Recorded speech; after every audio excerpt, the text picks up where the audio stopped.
मावळचं पालेपठार म्हणून हे जे आहे ते शेवटचं टोक मावळचं म्हणून ओळखलं जाते. इथे ह्या मावळमध्ये मोठ्या प्रमाणात ज्या ह्या पालेपठारमध्ये लोकवस्ती आहे. मात्र इथे कुठल्याही सुविधा ज्या आहे इथल्या लोकांना मिळाल्या नाही. पाण्यासाठी ना वणवण भटकावं लागते.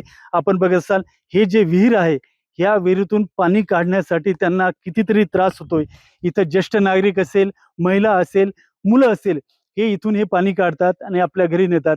किती गढूळ पाणी आहे या गढूळ पाण्यातलंही ते थोडंसं स्वच्छ करून पिण्याचा प्रयत्न करतात. मात्र हे जे पठार आहे शेवटचं आहे, इथं कुठल्याही ज्या आहे त्या सुविधा इथं पोहोचल्या नाही. शासकीय जे आहे त्याही इथं सुविधा पोहोचलेल्या नाही.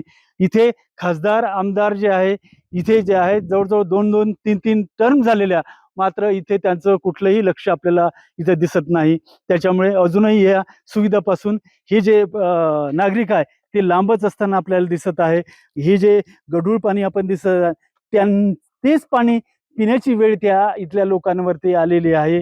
इथे ज्येष्ठ नागरिक असन, इथे जे हे पाणी काढताना जर एखाद्याचा तोल गेला आणि याच्यात दुर्घटना झाली, तर याला दोष कोणाचा? हे मोठ्या प्रमाणात जो आहे तो प्रश्न आहे. मात्र हे होत असताना सरकार जे आहे, का इथपर्यंत लक्ष देत नाही? इथले सरपंच असेल, काय असेल, कोणीही इथं लक्ष देत नाही. फक्त मतदानासाठी इथे लोक येतात आणि मतदान झाल्यानंतर उन्हाळा असो, पावसाळा असो, हिवाळा असो, त्या तीनही ऋतूमध्ये इथलं जे पाणी जे आहे, इथलं यांना पिण्यावं लागते आणि याच पाण्यावरती यांना जे आहे ते गुजारण जे आहे ते करावं लागतं. त्याच्यामुळे इथल्या नागरिकांचं जे आहे आरोग्य जे आहे ते धोक्यात असल्याचं आपल्याला जाणवते. दिलीप कांबळे, साम टीव्ही, मावळ.